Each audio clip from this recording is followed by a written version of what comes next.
My name is Helena Ortiz. I am 65 years old, and I have spent the last 30 years sewing curtains and table linens for every home in our community. Most people never knew my name, but they admired my work hanging in their living rooms. I liked it that way. Quiet, useful, invisible. If you are a mother, or you have ever given more than you received, I hope you will stay with me. Sometimes the most painful betrayals happen right at our own dinner table. And sometimes, the quietest justice is the loudest lesson life can offer. If this story speaks to you, stay to the end. I promise there is light waiting there. The night everything broke started like any other. I came home with groceries, carefully stretching every dollar of my small income. My son Tyler was pacing in the living room, his face tight, a half-empty beer in his hand. The smell of alcohol clung to the air. Sloane, his wife, leaned against the kitchen counter scrolling on her phone. She barely glanced at me. My granddaughter Kayla sat cross-legged on the floor with her stuffed bear, the little nightlight shaped like a bear glowing next to her. That soft light always made me smile. It was the only warm thing in that house lately. "Mom," Tyler said, his voice too loud. "We need the house in our name. You're holding us back. We could live better without you." I froze. Those words pierced deeper than any knife. I set the grocery bag down slowly, feeling my heartbeat rise into my throat. "I pay the mortgage," I said gently, trying to breathe. "I pay the power. I pay every—" "You pay nothing," he snapped, stepping toward me.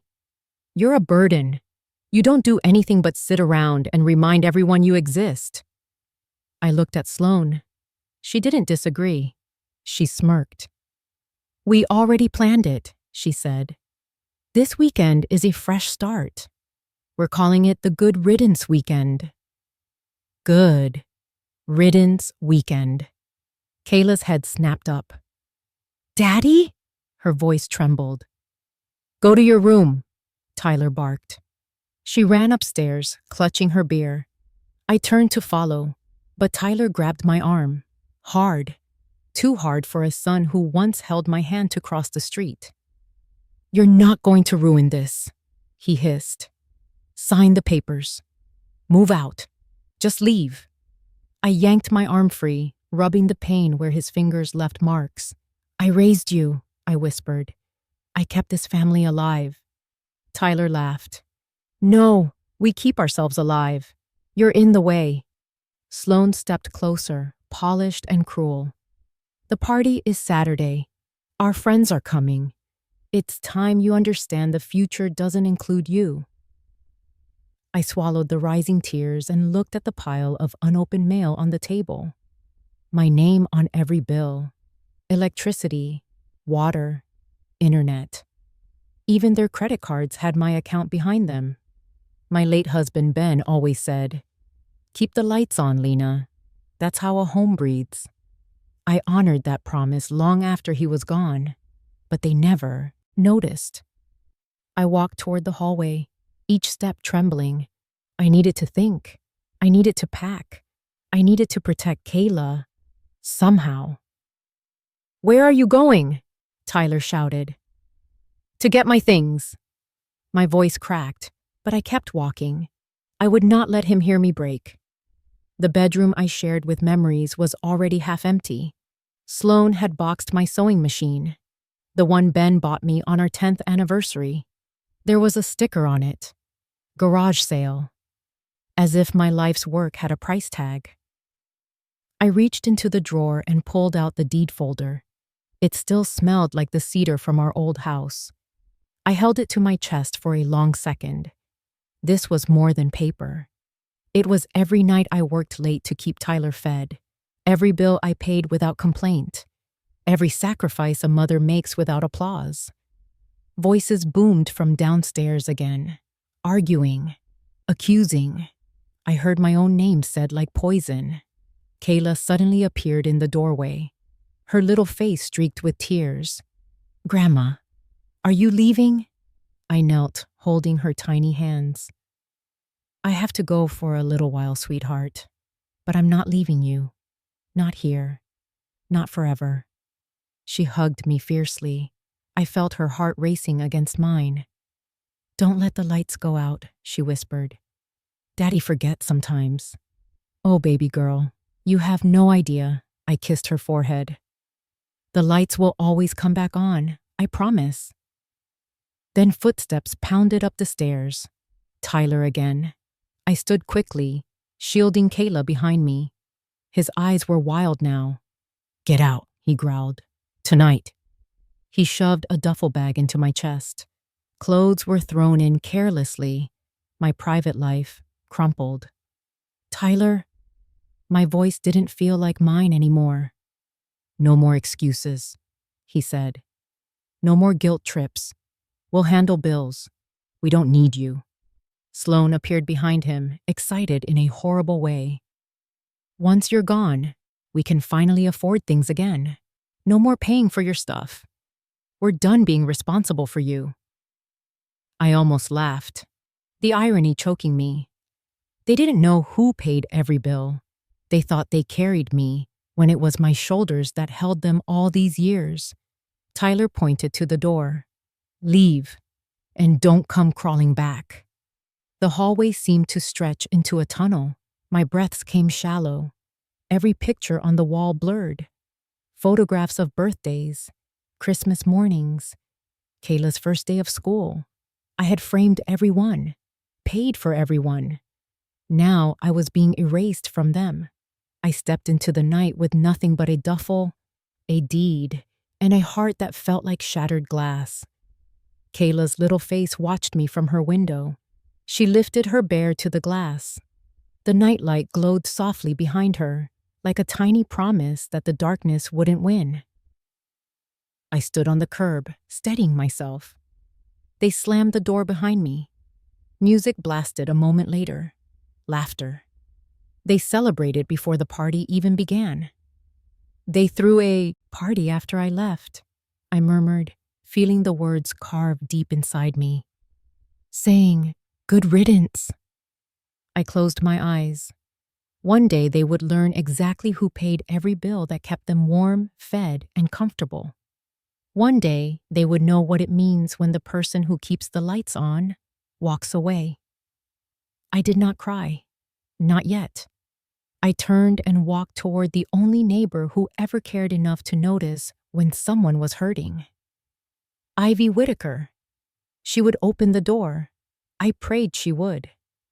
Behind me, the house lights burned bright. My house, my power, my name on every account. For now. I crossed the street with my duffel rubbing against my hip and the deed folder clutched to my chest. Ivy's porch light was a small moon in the dark, steady and kind. She opened the door before I could knock twice, as if she had been standing there listening for me through the wind. Lena, she said softly, come in. The heat from her house brushed my face like a hand, cinnamon and old wood. I stepped inside and my knees almost gave. She took the bag from me without a single question and set it by the coat rack. I made tea, she said, guiding me toward the kitchen table. Sit, breathe. I tried to, but the air came in small, ragged pieces. She slid a mug into my hands. Steam lifted. My fingers remembered how to hold something warm. On the wall behind her, a little calendar was turned to the right month. Squares clean and hopeful. The opposite of my house, where everything felt messy and loud. I didn't think he would really say it, I whispered. But he said he could live better without me. Ivy's eyes shone but didn't spill.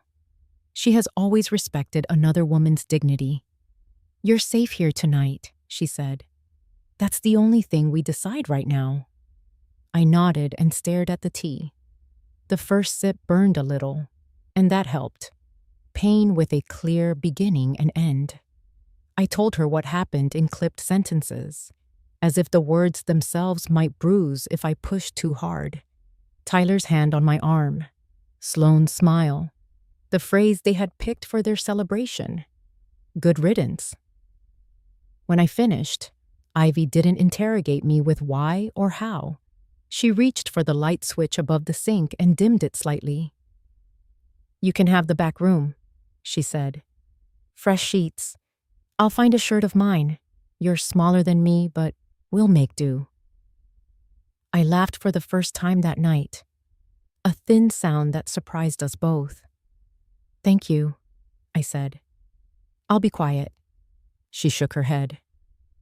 "Be whatever you need to be."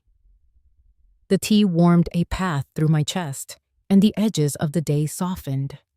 I closed my eyes and saw Ben's hands again. Broad, careful hands that could fix a sticking window or open a jar when I pretended I couldn't. He used to rest them on top of mine when I was anxious, steadying the flutter. I remember the day he handed me the small brass key that would become the symbol of our whole life. We were in the kitchen, 20 years younger, paint flecks on our clothes from the nursery we were finishing for Tyler's baby. Ben cleaned the key with his shirt and held it up like a tiny treasure. "2 copies," he said. "One for you, one for me. If anything ever happens, you and the house can find each other again." He leaned over and pressed the key into my palm, then closed my fingers around it. "You keep the lights on, Lena," he said. "I'll keep the roof tight. That's how a home breathes." We kept that promise the way some couples keep a vow they never had to say out loud. When Ben got sick, I learned the sound of the mortgage notice when it slid into the mailbox. I learned the names of every utility representative by first name. When he died, I kept his favorite screwdriver and his comb. I took his ring to the jeweler to resize it for a chain and wore it when I called the bank. Another memory surfaced, bright as a switch being flipped. Tyler was 21, grinning at me with a new credit card in his hand, the kind with a shiny logo. I was at the dining table sorting envelopes into tidy piles, writing checks with careful loops. "They pre-approved me," he'd said. "I can build credit now." I looked at the interest rate and swallowed. Ben had been gone a year. The house had felt larger and colder, the way rooms echo when a voice is missing. I called the bank and asked, as politely as I could, to link his card to my account so I could make sure payments never slipped. The woman on the line said, "You're a good mother." I didn't feel noble. I felt practical. I set up autopay for him and then added him as an authorized user on the utilities so he could call when a breaker tripped while I was at the shop. I added Sloane 2 years later when the two of them moved back in for a few months to save. All of that had seemed wise at the time. All of it was meant to spare them from the cold. I did not imagine a day would come when they would stand in the heat I kept burning and tell me I was the one making the air hard to breathe. Ivy refilled my mug. "Do you want me to go over there?" she asked, and "Stay in the driveway a while. You know I'm not scared to stand where I need to stand." "Not tonight," I said. "He's not himself. Or maybe he is, and I just didn't want to see it." We sat in a kind silence. Her kitchen clock ticked softly. The porch light beyond the window cast an oval of gold on the steps. I stared at that oval the way you stare at a safe harbor after crossing a rough sea. "I have the deed," I said finally, and placed the folder on the table. And the statements: electricity, water, gas, internet, phones. I kept them all in my name so there would never be a shut-off notice in front of Kayla. Ben taught me to build a buffer. Ivy touched the folder with a fingertip, as if acknowledging a living thing. "That little girl loves you," she said. "She watches you like people watch a lighthouse." The word settled between us. Lighthouse. I had never thought of myself that way. I just wanted the dining room lamp to click on when homework began. I wanted the water to run hot for a quick bath before school. I wanted the bare nightlight to glow beside Kayla's bed like a small guardian. But maybe that is what a lighthouse is, a promise kept without applause. Ivy stood and went to the hall closet. She brought back a spare toothbrush still in its wrapper, a folded nightshirt, and a small tin of ointment. "Your arm," she said. "It's already bruising." I winced as she dabbed the tender skin. The mark looked like a map of Tyler's anger, a country I no longer recognized. "You should take photos," she said gently. "Not tonight if it's too much, but tomorrow morning, with the window light. If anyone ever asks, you will have more than your memory." My shoulders dropped. Practical love is the strongest kind. "Thank you," I whispered. "Back room," she said, nodding down the hallway. "There's a lamp on the dresser with a warm bulb. I swapped it in last week because the winter light can be unkind." I carried the deed and my mug down the hallway. The guest room was small and clean, a quilt folded at the foot of the bed, a little clock shaped like a birdhouse on the nightstand. I set the folder under the pillow, a habit from the first months after Ben's passing when I was afraid of misplacing anything important. Old habits return when life trembles. I turned on the lamp and watched the room settle into a safe glow. For the first time since Tyler's words, I allowed myself to cry. Not loud, not long, just enough to let a stone roll off my chest. When the tears stopped, I breathed in and out until my breath found a steady rhythm.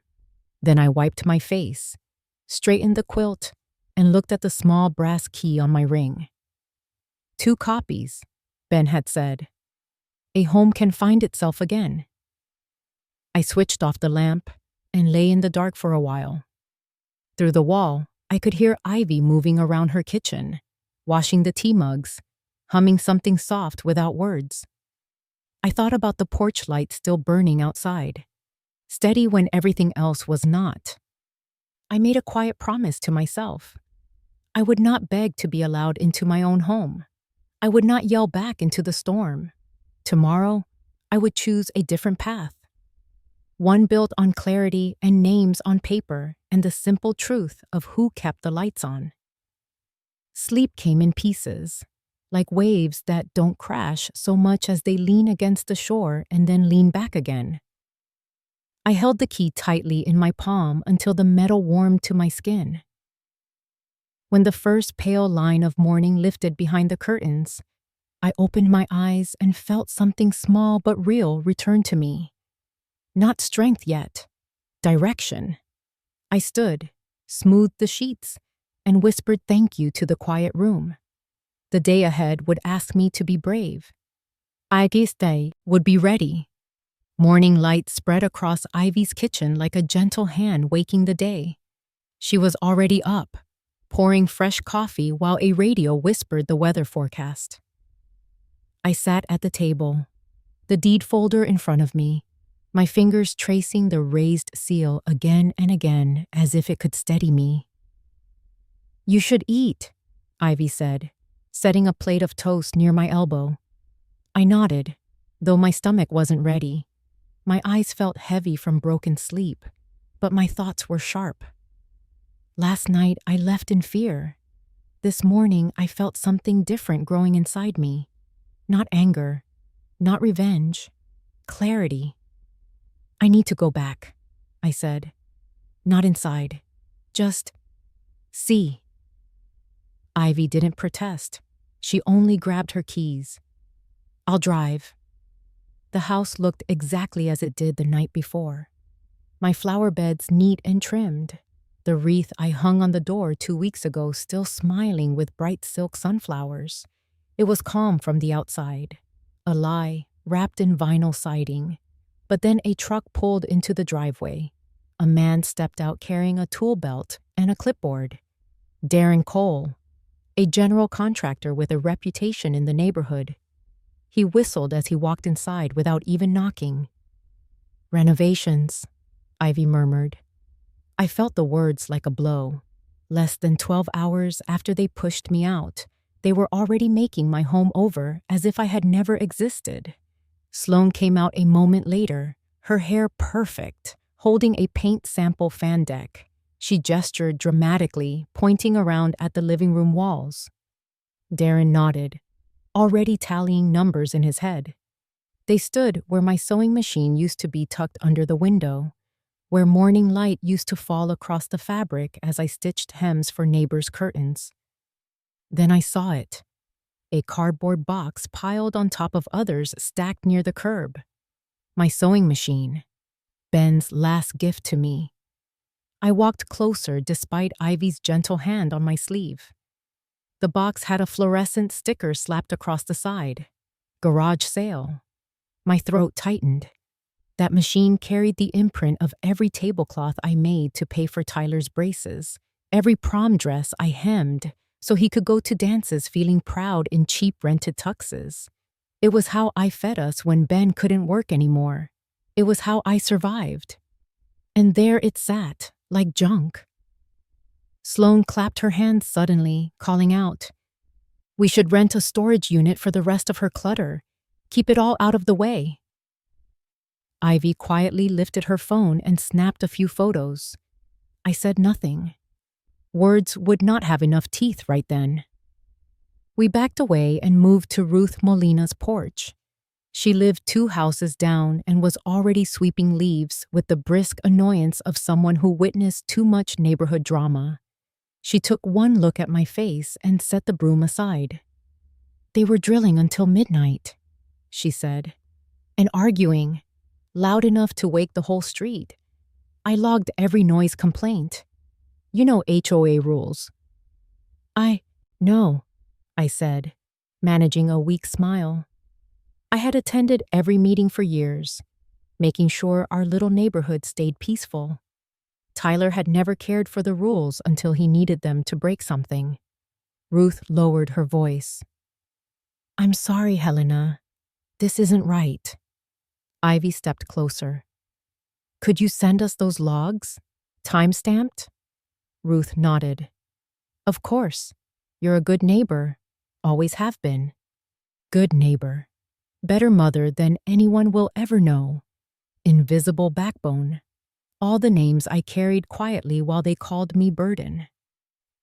The front door opened again and Tyler stumbled out, rubbing his face.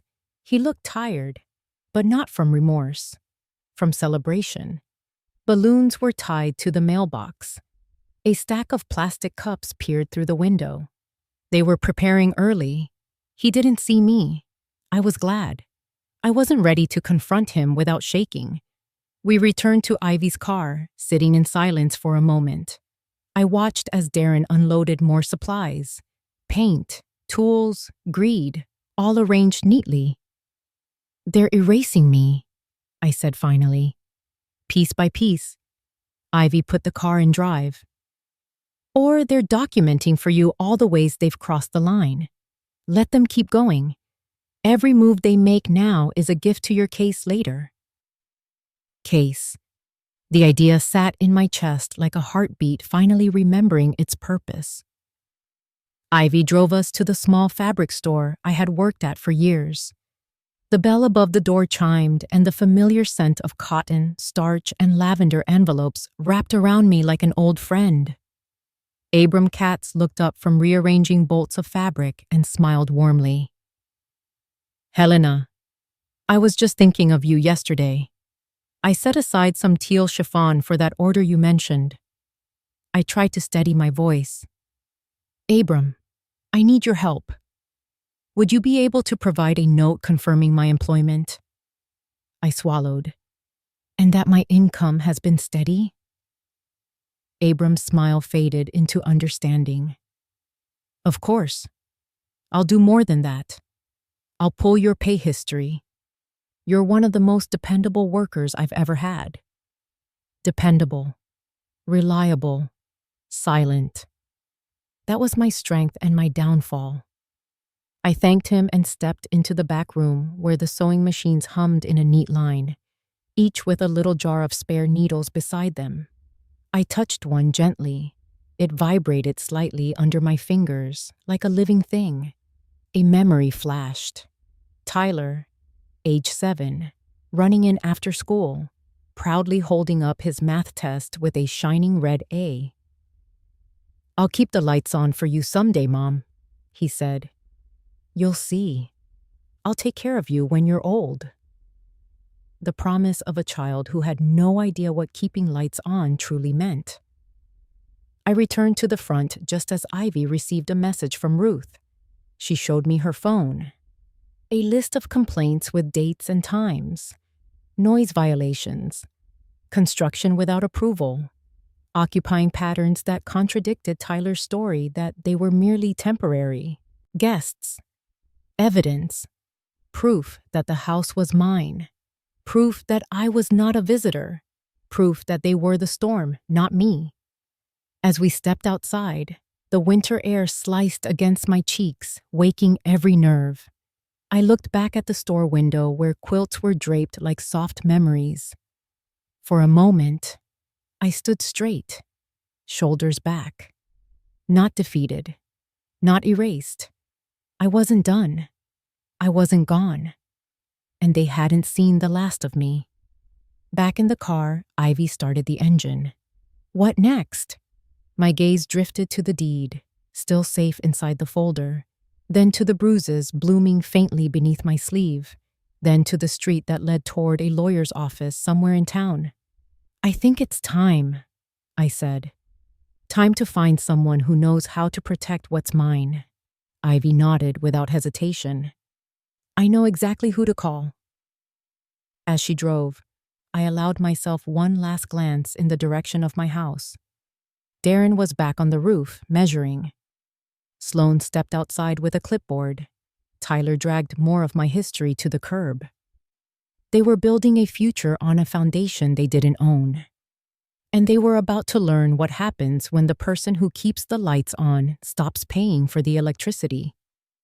Children's laughter used to be my favorite sound in the world. But that afternoon, it felt like salt pressing into a wound I wasn't finished hiding. Ivy drove me back to the neighborhood because Ruth mentioned they were setting up for Kayla's birthday. I told myself I only wanted one glimpse of my granddaughter smiling, one proof that love still lived somewhere in that house. We parked a distance away, behind a maple tree whose bare branches reached like fingers toward the gray sky. The yard was decorated with pink streamers and paper unicorns taped crookedly to the railing. I noticed the tape had already started to peel. That would never have happened if I were still the one preparing parties. I always used double-sided. Kayla was standing by the inflatable slide, holding her stuffed bear by the arm. The little nightlight bear was probably upstairs, unlit, waiting for evening. She looked around often, scanning faces, searching. I knew who she wanted to see. She rubbed her eyes like she was trying not to cry again. Sloan floated among the guests like a hostess on television, her voice bright and artificial. Tyler carried trays from the kitchen, his smile strained and quick to crack at the edges. I watched him pour lemonade, his hand shaking almost imperceptibly. He wanted the world to believe everything was perfect, that pushing me out had solved all his problems. But perfection doesn't hide trembling very well. A neighbor handed Kayla a cupcake. She held it, but her eyes stayed distant. The string of a balloon wrapped loosely around her wrist fluttered against her coat. I gripped Ivy's sleeve when I saw her small fingers wipe a tear. "This isn't right," Ivy whispered. "She misses you." "I miss her, too," I said, the words catching in my throat. We watched in silence as a photographer with a professional camera walked into the yard. Sloan waved her over. "Over here! Family picture by the banner." My chest tightened. Family picture. Without the woman who kept the lights on. Without the hands who packed lunches, washed uniforms, fixed hems, read bedtime books when parents were too tired or too busy, without the only person who noticed when Kayla grew out of her shoes because she walked funny for a week. Ivy glanced at me cautiously. You don't have to watch this part. But I did. I needed to see the exact moment when they tried to cut me out of the frame entirely. Tyler stooped down behind Kayla and lifted her into his lap. Sloane curled an arm around his shoulders, smiling wide and rehearsed. The photographer raised her camera. Kayla looked toward the street, toward me. Her eyes widened. Her hand wiggled out of Tyler's grip. She tried to climb down. Tyler pulled her back into position. Stay still. Smile. Kayla twisted again, louder this time. I want Grandma! Sloane's posture stiffened. The photographer shuffled awkwardly. Guests murmured. Tyler whispered harshly into Kayla's ear. She froze like a frightened bird, her smile broken and sad. The camera clicked anyway, freezing the moment false. My heart cracked a little more. Let's go, I said to Ivy. But before we could leave, Tyler spotted us. He marched across the lawn, jaw clenched. Why are you here? I stood straight. To see Kayla. It's her birthday. You're not invited, he said, his voice low. You left. I steadied my breathing. You told me to. That was last night, he snapped.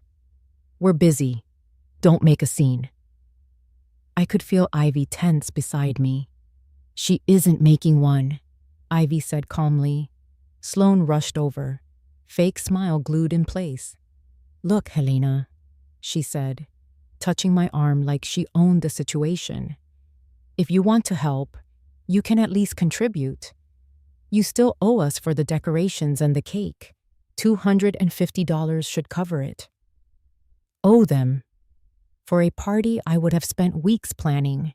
For a child I had celebrated every year with handmade banners and cupcakes sprinkled with candy stars. Tyler folded his arms, smirking.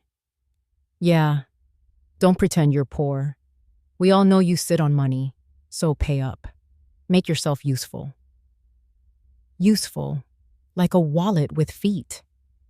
A wind cut through the yard, blowing streamers against the fence. I stood still and let the cold sharpen the moment instead of dulling it. No, I said. It was one syllable, hardly more than a breath.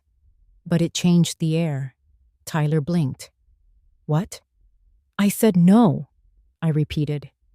I will not pay for a party I wasn't invited to. I'm not your bank.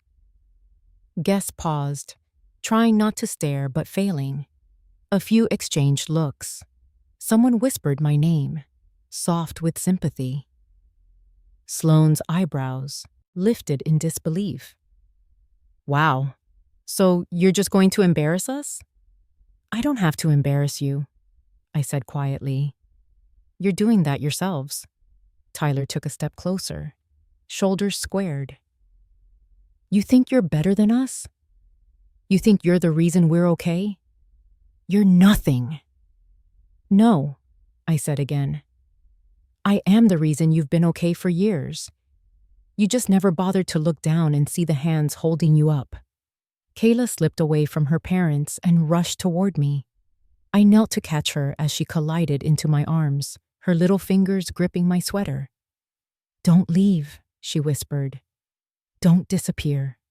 I hugged her tight, inhaling the scent of frosting and tears. I'm right here, I murmured. I'm always here for you. Tyler stormed toward us, but Ivy stepped in front of him, blocking his way. Her stance wasn't aggressive. It was maternal, protective.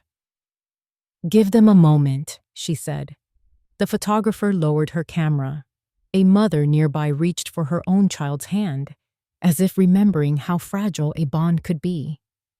Sloane forced a brittle laugh. Let's not ruin the pictures, she said to no one in particular, clapping twice as if she could reset the scene. Tyler glared at Ivy, then at me. You have 5 minutes, he spat. I kept holding Kayla, smoothing her hair, memorizing every strand for the lonely night ahead. When I finally let go, she pressed her stuffed bear into my hand. "For you," she said. "No, sweetheart," I whispered, returning it gently. "He belongs with you tonight. But I will see you again soon. I promise." Her eyes searched mine, looking for a truth deeper than words. Tyler grabbed her arm, none too gently, and pulled her back toward the crowd. She looked over her shoulder until he turned her face forward. Sloane scoffed. "You should go, Helena. You're ruining the mood." I smiled. It wasn't a happy smile. It was a knowing one. The mood ruined itself when you forgot who loved you first. I turned and walked away before my legs could betray me. That one small word still echoed in my chest. No, it was the first boundary I set in a long time, but it would not be the last. The sun was slipping behind the rooftops when Ivy and I returned to her home. I was still carrying the echo of Kayla's voice inside me. "Don't disappear." Children always know the truth before adults dare admit it. I set the deed folder carefully on the kitchen table. The bruise on my arm had darkened into a deep violet beneath my sleeve. I would take pictures later, just as Ivy suggested.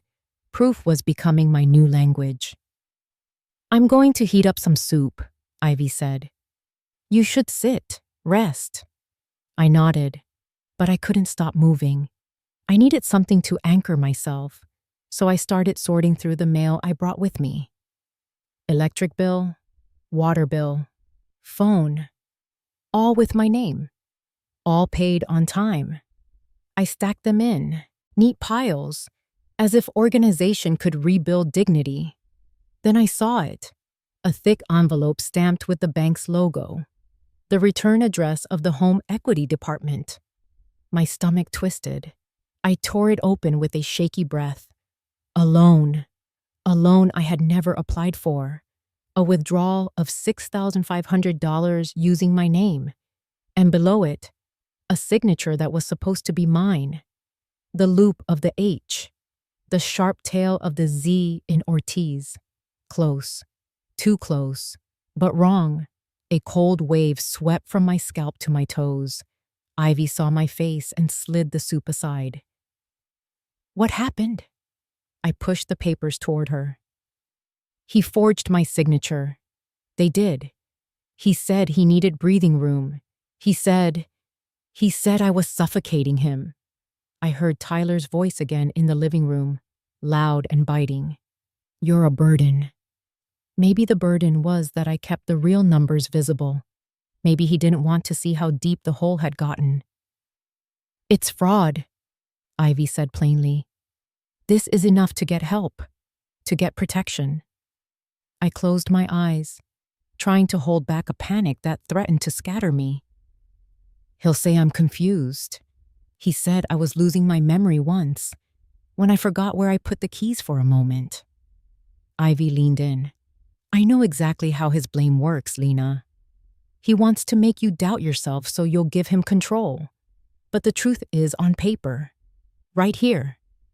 The truth had always been on paper. Every account, every bill. My hands had kept this family alive one payment at a time. But they had rewritten the story in their heads. In their version, they were the heroes saving a helpless woman. In reality, they were living in a house built from my sacrifices. I took photos of the forged signature with Ivy's phone and my own. She emailed them to herself, her printer humming soon afterward. She made copies and placed them in a fresh folder. "You keep the originals," she said. "I'll hold the backups." Her confidence felt like a shelter. My phone buzzed suddenly. A message from Tyler. "You will sign the ownership papers tomorrow. Stop being dramatic." My pulse spiked. Then another message. "And don't come back tonight. You're embarrassing everyone." I stared at the words as if they were physically vibrating. Ivy read them over my shoulder. "Helena," she said quietly, "we need to protect you. And Kayla." I paced the room, the boards creaking beneath my hurried steps. My fingertips brushed over the framed photos on Ivy's wall, her grandchildren smiling in a park, her daughter resting a hand on her shoulder. Family that chose love, not control. "What if he keeps pushing?" I asked, awed. "What if he shows up here?" Ivy squared her shoulders. "Then he'll find he pushed the wrong woman out of the wrong house." She pointed to her phone. "Let me call someone." I swallowed. I didn't want police involved yet. Not until I knew exactly how far Tyler and Sloan were willing to go. "Not tonight," I said again, "but soon." I sat down slowly. My knees ached. My heart ached more. I pulled the small cedar box from my bag. It held the copy of the deed and a few of Ben's things. I opened it and lifted the chain with his ring. The gold was worn from years of love. I wrapped it around my wrist twice and fastened it. A reminder, I was not alone. Ben's steadiness still walked beside me. Ivy handed me a pen. "Write down what happened tonight," she said. "Every detail, time, words. Don't worry about grammar. Just write. The more you record now, the more you protect yourself later." I began to write. My handwriting was careful at first, then rushed when emotion spilled faster than ink could capture. I wrote about the cupcakes, Kayla's tears, the photographer, the demand for money. I wrote about the no that finally escaped my lips like a bird that had been caged too long. When I finished, the page trembled in my hands. Ivy put it in the folder with the printed emails and bank letters. "One day soon," she said, "you'll hand this to someone who will know exactly what to do with it." The lamp hummed above us. The house was quiet in a way my own had not been in years. I noticed for the first time that I wasn't afraid of the quiet. It was the chaos I had lived in that was unbearable. Ivy yawned softly. "You can shower if you want. I have lavender soap. It helps." I nodded and stood. In the bathroom, steam rose around me as I rinsed the day from my skin. When I stepped out, the mirror fogged enough that I couldn't see the woman looking back. And I was grateful. I wasn't ready to look her fully in the eyes yet. I changed into the nightshirt Ivy gave me and returned to the kitchen to fill a glass of water. That's when I noticed my phone again. Another message. This one from a number I didn't recognize. "Meeting tomorrow at 5 p.m. Bank needs your signature confirmed. Bring ID." The hair on the back of my neck lifted. Sloan. She was trying to force a moment she could record. A signature she could claim was mine. Pressure disguised as procedure. I saved the message. Then I powered off the phone entirely. I returned to the guest room. The soft light of the lamp cast a calm over the quilt and the birdhouse clock. I sat on the edge of the bed, letting my feet press into the carpet until I felt connected to something solid again. I thought about Kayla, her small face pressed against my stomach, asking me not to disappear. I thought about the bare nightlight, the quiet glow that protected her dreams each night. I had once promised her that the lights would always come back on.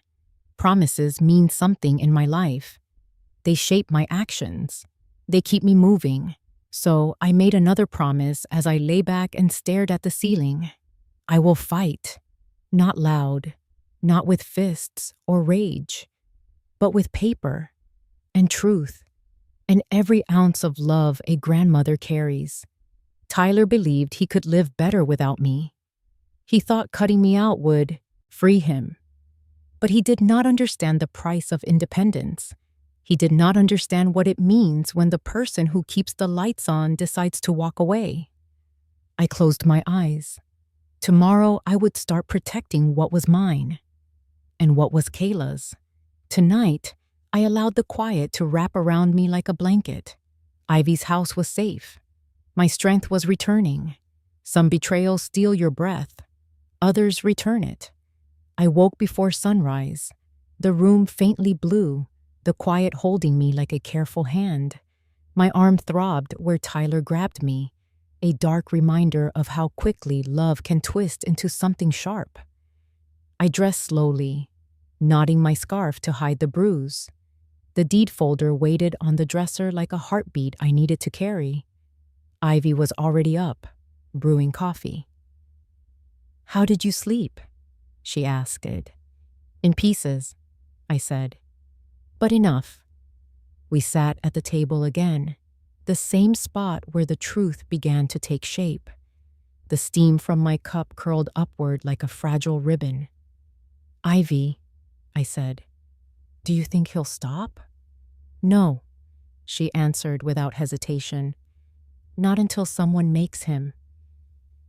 I let the truth of that settle. Tyler would push until the last wall fell.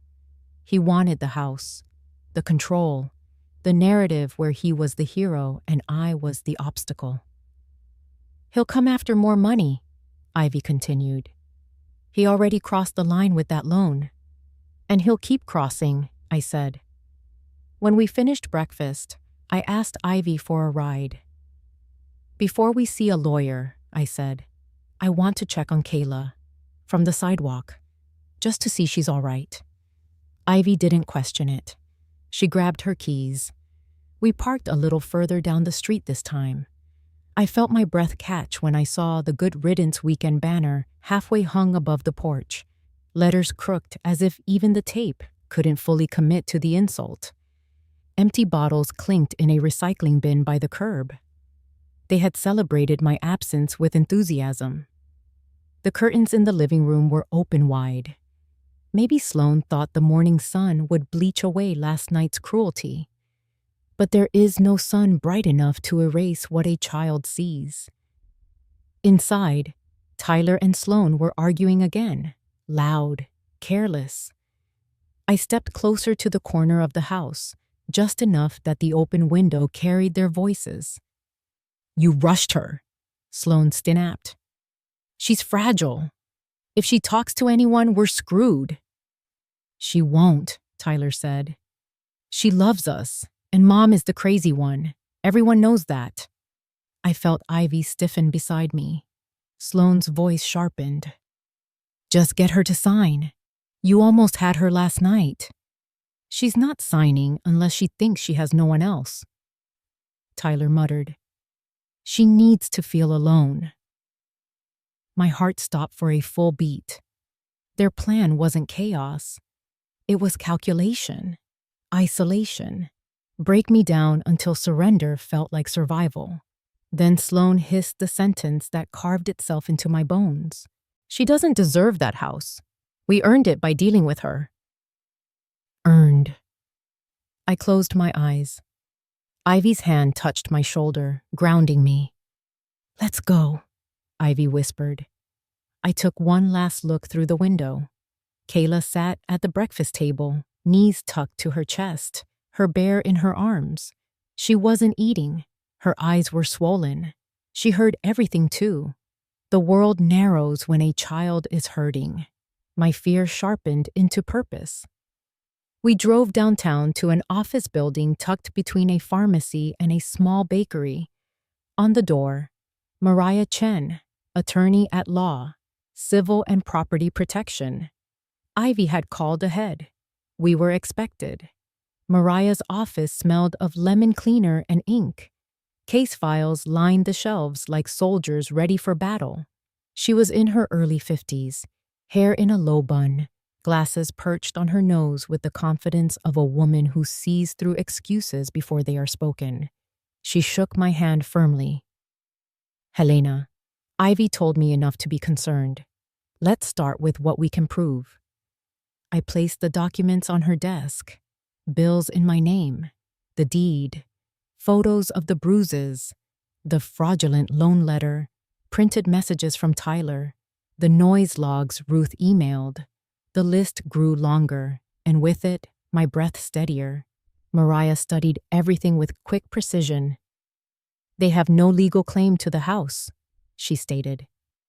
You've paid every expense. And this loan? This alone is actionable. I exhaled, a deep release I didn't know I'd been holding. But, Mariah continued, tapping her pen, before we take action, we need one more element. Evidence that they intend to take ownership by coercion. Something recorded, something undeniable. I thought of the window, the voices, the plan spoken like poison. I can get that, I said quietly. Mariah nodded once. Then you're already winning. She explained our next steps. A restraining order could be filed, emergency removal of unauthorized occupants, child protection review if necessary. She mapped the legal path with the calm of someone who has rescued many people from the same trap.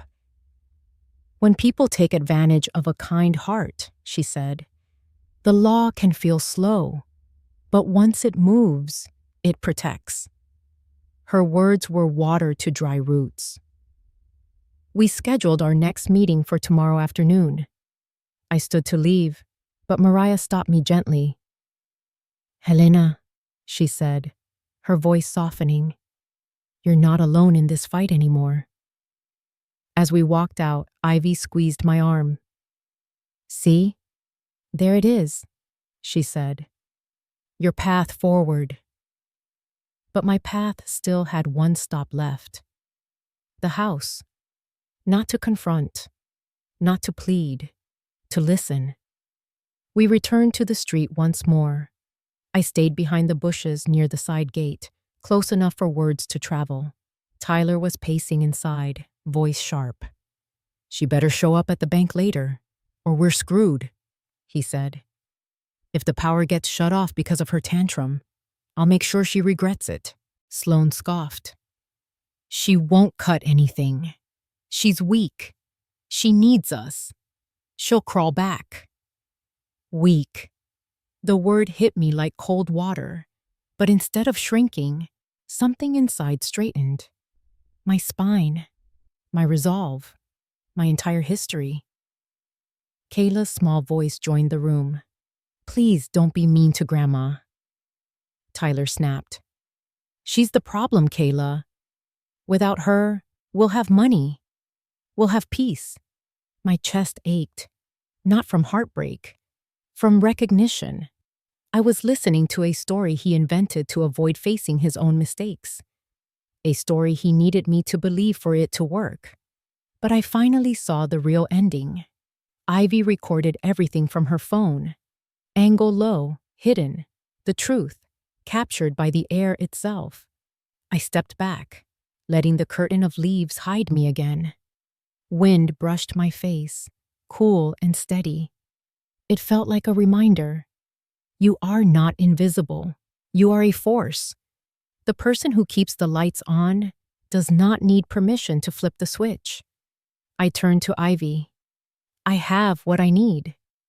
Yes, she said. You do. We walked away, each step stronger than the last. Tonight, they would learn what it means when the woman they called weak decides she is done being erased. By the time we reached Mariah's office later that afternoon, the sky had turned the color of metal, clouds packed tight, promising rain.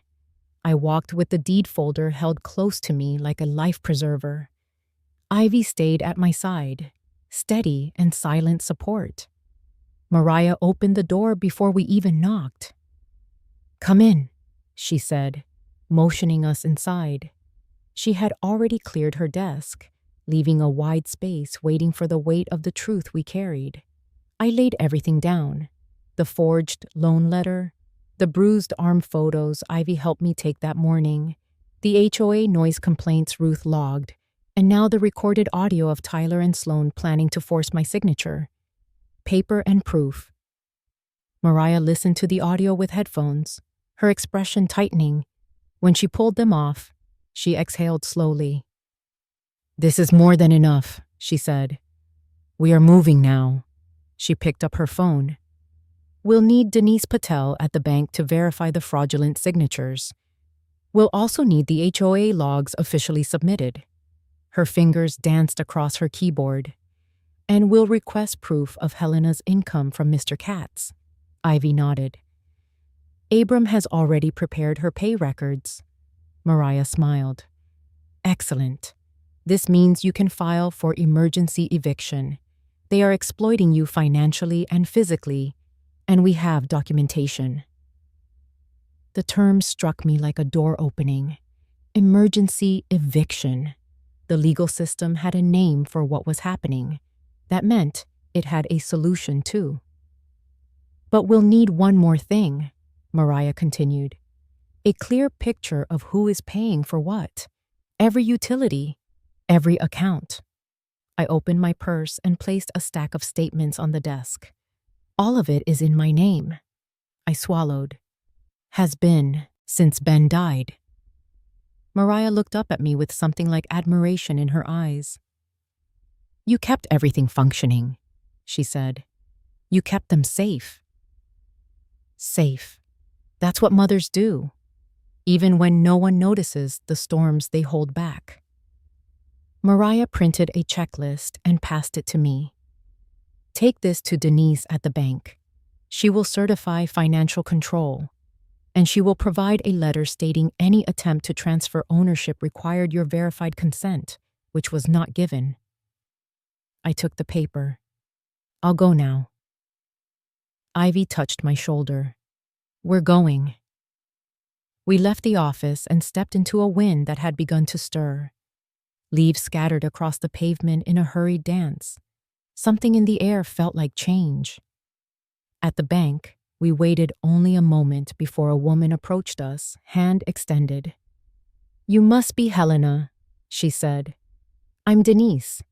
She led us into her office, modern and bright with potted plants and a single framed photo of two teenagers smiling in graduation caps.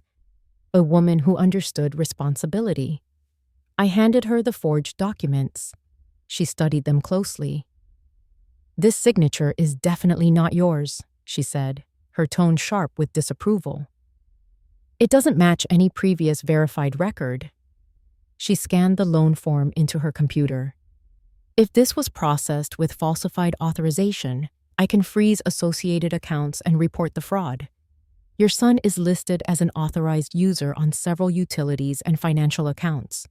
This allows him access, but not ownership. She typed quickly, her nails tapping the keys with focused urgency. I'm preparing a letter now stating you have sole financial responsibility and legal authority for all the services linked to the property. She printed the document, added a bank seal, and handed it to me. If they try to force anything, this will stop them. My fingers trembled as I accepted the paper, a piece of my freedom, finally in writing. Ivy exhaled a breath I didn't know she'd been holding. Thank you, she told Denise. You're welcome, Denise replied. And Helena, it's brave to protect yourself. Many don't realize they can. Brave. I wasn't sure I was, but I was becoming something stronger than fear. We left the bank and headed to Ruth's house. She met us on the porch before we could knock, holding a manila folder filled with printouts. All time-stamped, she said proudly. Noise past quiet hours, construction without HOA approval, guests exceeding occupancy limits. She handed the folder to me. And, Helena, you always turned off your outdoor lights by 10 and mowed first thing Saturday morning. You were the neighbor we all wished to live next to. Her words wrapped around me like a warm blanket I hadn't known I was cold without. From there, our next stop was the fabric store. Abram greeted us with a gentle smile and handed me an envelope thick with documents. I added a letter of reference, he said, in case anyone decides to question your stability. He leaned close. You are one of the most capable women I've ever met. I thanked him with all the gratitude I could gather in my voice. My throat felt thick, but this time from something like hope. Back in Ivy's car, I stared at the growing stack of evidence resting in my lap. Each document was a piece of truth reclaimed. Not loud, not violent, just undeniable. Now, we needed one more thing, a symbol of safety for Kayla. We visited the police station. My pulse quickened as we approached the front desk, but Ivy stayed beside me like a guardrail. Officer Delgado met us there, tall and calm with a steady presence. Officer Harris soon joined him, younger but watchful. I explained what happened, not with tears, with clarity. Tyler's aggression, Sloane's manipulation, Kayla's distress. Officer Delgado scribbled notes. "We'll connect with your lawyer," he said. "If there is a court order, we will enforce it. And if the child is endangered, Child Protective Services will step in." I glanced toward the waiting area where a woman in a burgundy coat watched her toddler trace patterns on the floor tiles. The boy giggled, unaware of any world beyond the colors he saw. I wanted that kind of comfort for Kayla again. Officer Harris returned with a document. "This acknowledges you reported a domestic incident and financial exploitation concern. It supports the request for emergency relief." I signed. He stamped the paper, the sound like a gavel striking the first blow for justice. As we left, rain finally began to fall, soft at first, then steadier, the kind of rain that washes away dust and reveals the clean surface beneath. Ivy drove us home through streaked windows. The wipers thrummed a comforting rhythm, like a heartbeat saying, "Keep going, keep going, keep going." "We have everything they tried to take," Ivy said softly. I looked down at the folder in my lap. Evidence, protection, truth, and something else too, a rising will. "They thought I had no power," I said, "because I never raised my voice." I closed my fingers around the folder. But now I know exactly where my power lives. Rain kept tapping the windows all night at Ivy's house, a restless rhythm that matched the thoughts flickering through my mind. I tried to sleep, but every time I closed my eyes, I saw Kayla clutching her bear, searching for me in a room where I was no longer welcome. I lay awake until the ceiling lightened with morning. Downstairs, Ivy was already up, her robe wrapped tightly around her. She poured coffee with one hand and scrolled her phone with the other. "He's calling again," she said quietly, turning the screen so I could see Tyler's name flashing again and again. "He can wait," I said, my voice steadier than I felt. She nodded and silenced the phone. We sat across from each other in a calm that felt temporary, like the quiet before thunder. I wrapped my fingers around the warm mug and took a slow breath. "How do you feel?" Ivy asked. I thought carefully. "Pulled, between love and survival." She nodded as if she had known that feeling too. You can love someone and still lock the door on their behavior. The truth of that landed gently but deeply. Ivy had errands to run for her church that morning, so I stayed behind. She insisted I rest, but rest felt like a distant luxury. I paced a bit, organizing documents again, checking each page as though truth might fade if not carefully tended. Around noon, I walked outside to get air. The rain had stopped, leaving everything around me shining and sharp. That was when I saw Tyler at the end of the street. He was sitting in his car, alone, his shoulders hunched, his hands gripping the steering wheel. I froze, not out of fear this time, but from the unfamiliar sight of him not performing strength. He didn't see me, or maybe he did, and didn't know how to approach the woman he'd declared unnecessary. I watched him pull out his phone and glance at the house, hesitating. Then he rested his forehead on the steering wheel. Something twisted inside me. A mother recognizes pain in her child, even when he's the one causing hers. Ivy's car approached from the other direction, and Tyler straightened immediately. He started the engine and drove away before she pulled into the driveway. She stepped out with a grocery bag. "Was that?" "Yes," I said. "He's not as fearless as he pretends." We brought the groceries inside, and Ivy set a bag of apples on the counter with more force than needed. "Helena," she said, "remember this. Remorse and manipulation can look the same from a distance. Give him space to show which one he means." I nodded, appreciating her clarity. A few hours later, when Ivy was in the garden pruning late roses, I received a text from an unknown number. "Need cash. Just sign the papers.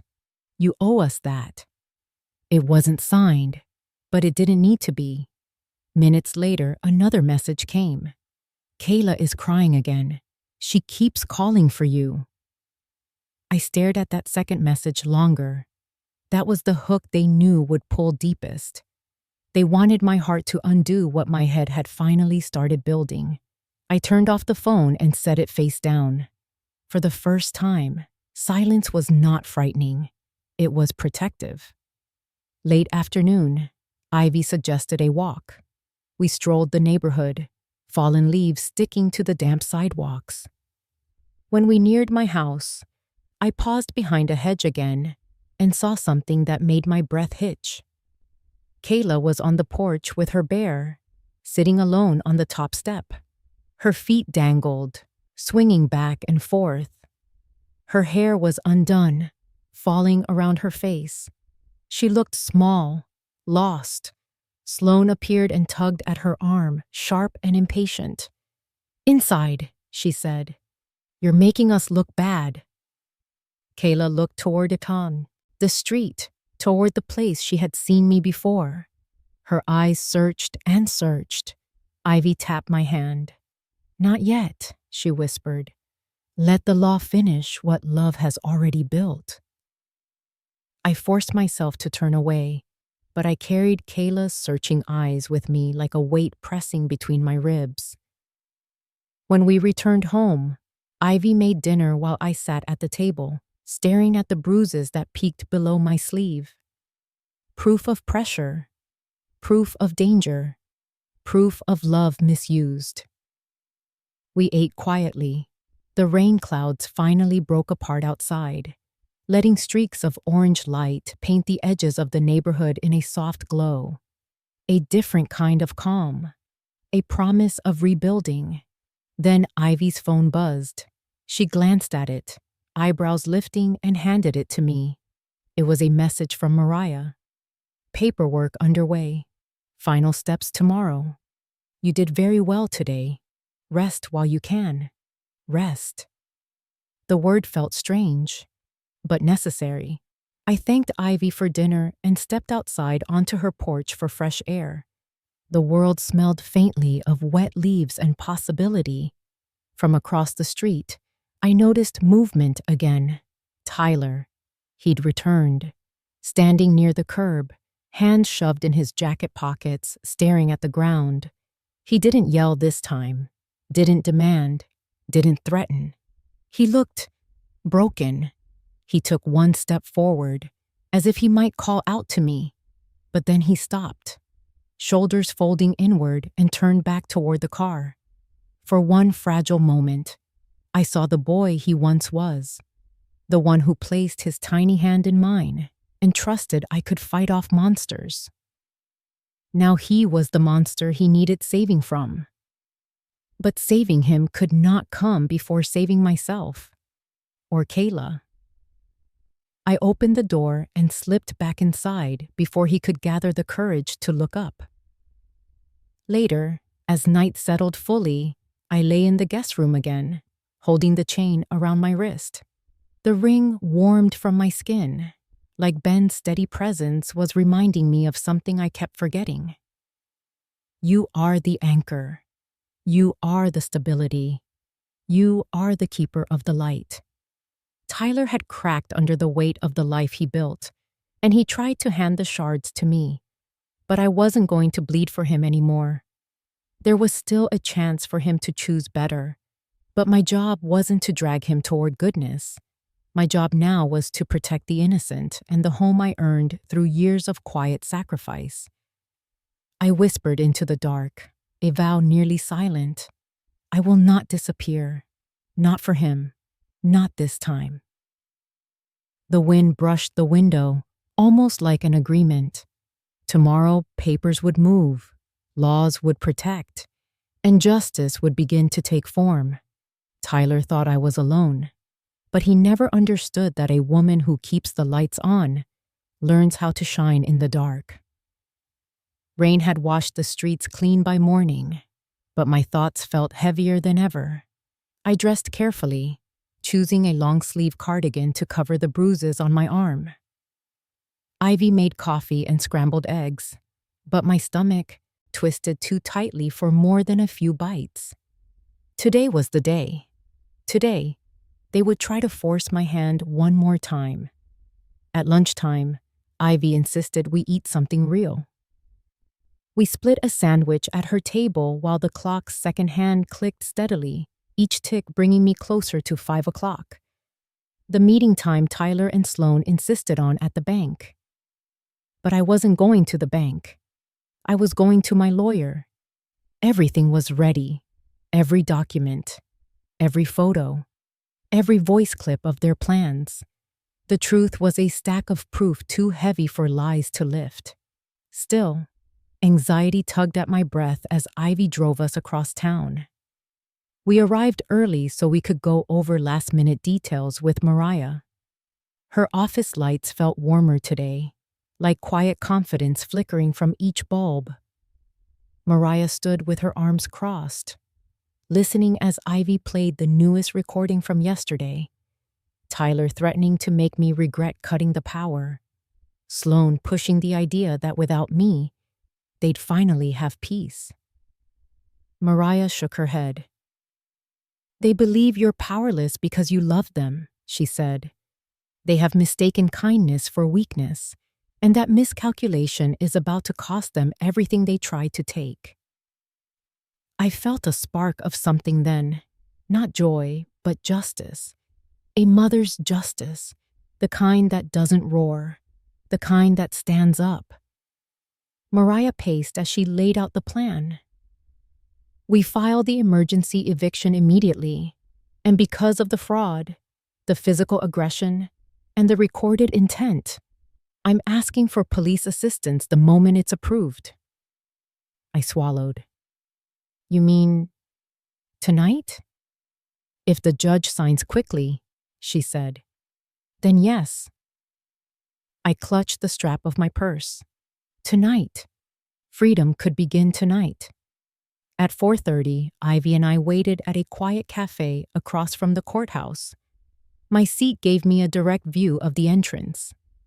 Every few minutes, I checked my phone, wondering if Tyler was at the bank, pacing, angry, wondering if Kayla was somewhere inside the house now, her bare nightlight glowing like a lonely star.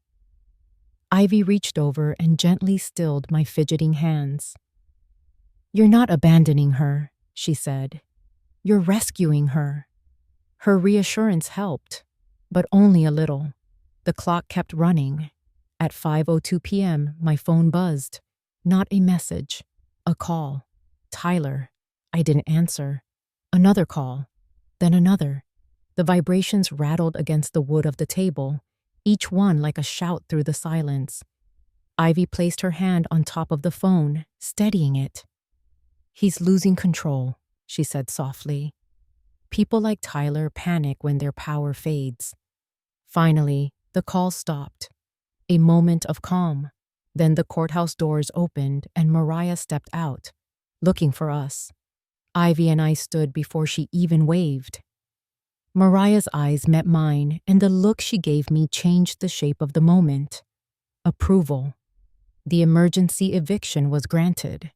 For a second, I couldn't breathe. Ivy hugged me, quick and tight. Mariah placed the stamped documents into my hands. It's time, she said. We moved as a team, Mariah driving ahead with the paperwork, Ivy and I following behind. Dusk crept over the town, the streetlights blinking awake like watchers. When we turned onto my street, I saw them. Police cars already parked outside my house. Their lights didn't flash. They didn't need to. Their very presence was enough. Officer Delgado stepped forward as soon as we arrived. He greeted Mariah and then looked at me with steady authority. "We have the order," he said. "We'll keep you safe." I nodded, hands shaking. Tyler burst out the front door then, his face red, phone in hand. "You can't just show up like this," he shouted. "This is our house." Mariah held up the eviction order, her voice cold as steel. "This house belongs to Helena Ortiz. You are unauthorized occupants. You have 30 minutes to gather essential items and leave." Sloan appeared behind him, eyes wide with outrage. "Essential items? What does that even mean?" Officer Harris answered, calm and direct. "Clothing, medication, identification, nothing more." Tyler turned his anger on me. "You did this," he spat. "After everything I've done for you." He actually said it. After everything he has done for me. The twisted version of reality he clung to so tightly, he believed it was truth. "I paid every bill you ever pretended to handle," I said quietly. "This is the consequence of your choices, not mine." He took a step closer, fists clenched, but Delgado intervened immediately. "Step back, sir." Kayla slipped onto the porch then, her eyes immediately finding mine. She ran to me without hesitation, launching into my arms. Her bear was pressed against her chest, its fur damp from tears. "Grandma," she whispered, burying her face in my shoulder. I held her close, feeling her small body tremble. She was the heartbeat of this fight. Paula Nunez from Child Protective Services approached, her badge clipped neatly to her blouse. She knelt beside Kayla and spoke softly. "Sweetheart, I'm going to stay with you for a little while," Paula said. "You're safe." Kayla didn't let go of me. Paula stood and addressed Tyler and Sloan. "Your daughter will remain with Helena temporarily until we evaluate the environment here." Sloan's face twisted. "What? That's ridiculous. We're her parents." Paula kept her tone even. "And our priority is her safety. Her grandmother provided documentation and medical evidence of harm. You will have a chance to respond through proper channels." Proper channels. The wall they built from arrogance was finally meeting the law. Inside the house, I could already hear drawers opening, hurried footsteps, belongings being shoved into bags. The countdown was real. 30 minutes. As they rushed inside, Kayla stayed in my arms. She whispered again, this time with relief. "You came back." I kissed the top of her head. "I never left," I whispered. "Not really." Ivy stood beside me, hands in her coat pockets, chin high. A sentry. Mariah reviewed the final details with the officers. Everything moved with the precision of justice long overdue. When 30 minutes passed, Tyler and Sloan stumbled out with a few bags and a box of things they thought they needed. A single lamp, shoes, makeup bags, chargers. But not the house, not the foundation, not the love they had mistaken for debt. Delgado gestured toward the street. "You need to leave now." Tyler glared at me with a look I had never seen before. Not anger, loss. Sloan tugged at his sleeve. "Let's go," she hissed. Kayla's arms tightened around my neck as we watched them walk away. Their steps were loud, their silence louder. When the door finally closed behind them, I felt something I hadn't felt in years. Space, breathing room, my home again. Officer Delgado thanked us for our cooperation. Paula stayed a few moments longer to reassure Kayla. When they eventually left, it was just me, Ivy, and my granddaughter standing in the entryway. Kayla looked up at me, hope flickering in her tired eyes. "Can we turn on my bear light?" I smiled softly. "Yes, let's make sure the lights stay on tonight." Because the person who keeps the lights on was home, and she wasn't going anywhere. Kayla fell asleep curled against me on the couch, her bear tucked beneath her chin. The little nightlight shaped like a bear glowed from the hallway, casting soft comfort over her face. Ivy covered her with the throw blanket I kept in the living room for cold nights. Except now, this was no longer a cold house. Not with her here, but there was still one last step I needed to take. Mariah and Ivy stood with me in the kitchen, the deed folder open like a well-guarded shield. The smell of coffee lingered even though the mug in front of me had gone cold. "It's time," Mariah said.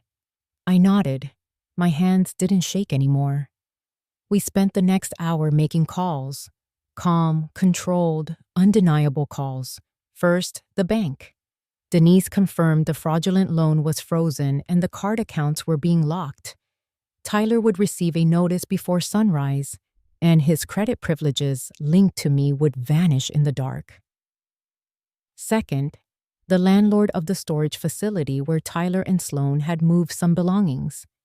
I verified that payments were set to autopay from my account. I requested termination. Third, the utility companies. Electricity, gas, internet, mobile. Each one confirmed what my intuition had always known. The accounts existed because I kept them breathing. Mariah spoke clearly and with authority each time. Service termination, effective Saturday at 6 p.m. That was tomorrow, the same night of their big party, the same schedule Sloan bragged about, the good riddance weekend they had planned to celebrate my absence. I was not returning their humiliation with shouting or scenes. I was giving them the truth. The house they thought was theirs lived because of me. As confirmation emails rolled in, Ivy printed everything. The stack of documents grew, a tangible record of quiet power. At last, Mariah closed her laptop. "It's done," she said. "Once utilities shut off, there's no legal liability on you. They'll call you. They'll beg. Do not answer." I breathed deeply, not because it was hard, but because it was real. I looked at the living room where Kayla slept, safe in the home she loved. The quiet felt warm again. "They think they're strong because they took from you," Mariah said. "But strength is what remains when no one can take anything away from you." I placed my hand over hers. There was gratitude there bigger than any thank you could hold. After Mariah left, Ivy and I ate a small dinner. Soup warmed my bones, but Kayla's presence warmed something deeper. Purpose. The reason I stayed alive through the worst. Later, when the stars came out, I carried Kayla upstairs to her room. The room I decorated before she was born. The room they tried to remove me from. She stirred a little in her sleep, but her grip never loosened on the bear. I set her gently on the bed and left the door ajar so the nightlight could spill in softly. Downstairs, Ivy handed me a folded blanket. "You can sleep here tonight, on your terms." I smiled. "On my terms." That was a new phrase for me.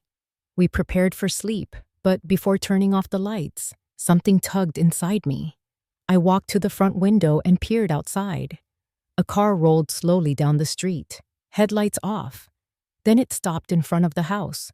Tyler stepped out, unsteady on his feet. He looked up at the house. At the home he once ran through barefoot under my watchful eye, now locked to him. He walked to the door and jiggled the handle. Of course it didn't move. Officer Delgado had ensured all locks were rekeyed earlier that afternoon. He knocked softly first, then harder. "Mom," he called, voice cracking. "Mom, I know you're in there." I stayed where I was, hidden behind the curtain. He pressed his forehead against the door. A sound escaped him. Not anger this time, but something brittle. Something that had forgotten how to be strong. He slumped onto the top step, looked up at the window where the bare light glowed. I saw guilt flicker across his face, a storm churning behind his eyes. "I can't believe you did this to us," he whispered. Us. The word was a lie he still needed. He sat there a long moment, shoulders rising and falling with breaths that looked almost painful. Then he stood and returned to the car. Just before he drove off, he looked at the house one last time. And I realized, painfully, that what he stared at wasn't wood or windows. He was staring at the life he thought would always be handed to him. I stepped back from the window and closed the curtain. "Are you okay?" Ivy asked from behind me. "No," I said honestly, "but I will be." I turned off the living room lights and followed Ivy to the guest bedroom. The quilt spread across the bed had tiny embroidered flowers. Ben would have liked it. I changed into my nightshirt and slipped under the covers. The mattress felt familiar again. Mine. Home. But even with safety finally around me, sleep stayed distant. I lay awake listening to the hum of the refrigerator, the tick of the hall clock, the bare nightlight comforting Kayla. Normal sounds. I imagined what tomorrow night would bring. Lights shutting off one by one, music fading, laughter strangled by sudden darkness, people stumbling in confusion, asking questions Tyler had no answers for. Who paid the rent? Who paid the bills? Who paid for the comfort they never thanked? And the answer would wrap around him like a mirror. She did. The one you threw away. The one you declared unnecessary. The one who gave you everything. I closed my eyes just as exhaustion finally crept in. The last thought that drifted through me before sleep took hold was simple and solid. A mother's power is quiet until the moment it isn't. And tomorrow, they would feel every watt of what they lost. The sun dipped low behind the rooftops, painting the sky in streaks of deep orange and fading lavender. From my living room window, I could see cars parking up and down the street, neighbors stepping out in heels and sport coats, carrying bottles of wine, laughing, unaware of the tremor about to shake the night. Music pulsed from inside the house across the street. My house, the one they stole in their minds long before they tried to steal it on paper. Tonight was the big event. The Good Riddance weekend party. A celebration of finally being free from me.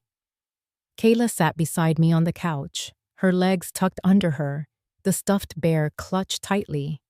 The little bear nightlight glowed from the hallway, casting a warm circle of safety.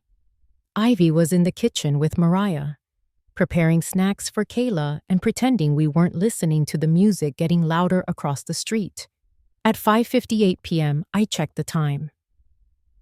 "I want to see," Kayla whispered. "Not too close," I said gently, "but yes." We stepped onto the porch. The cold evening air brushed our cheeks. Across the street, balloons bobbed and glasses clinked. Guests snapped selfies by a hand-painted banner that read, "A new beginning," as if erasing me was some kind of achievement. Sloane appeared in the doorway, wearing a shimmering dress, her smile dazzling and hollow. Tyler was at her side, raising a red cup like a trophy. Their laughter carried across the yard, a sound that once would have shattered me.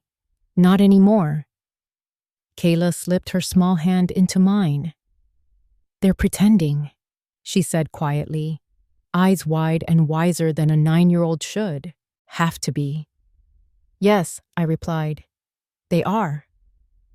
At 5:59 p.m., a spotlight switched on inside the house. The crowd cheered. Music blasted louder. Voices rose in celebration. "Grandma?" Kayla breathed. "It's almost time." I squeezed her hand.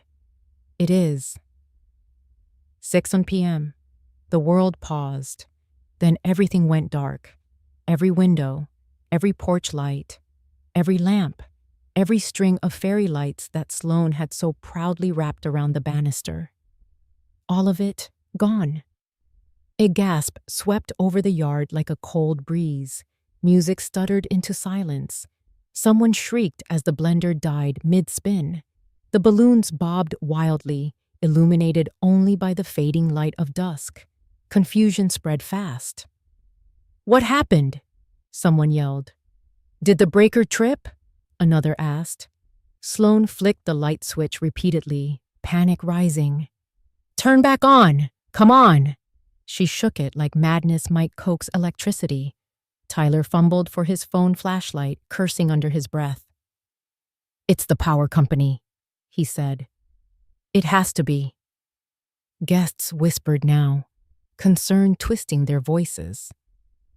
"I thought this was her house," one said. "Why doesn't he know how the power works? Who pays the bill?" I felt Kayla's grip tighten. She leaned her cheek against my arm, not afraid. She understood more than they ever gave her credit for. Sloane stormed outside, pushing past guests.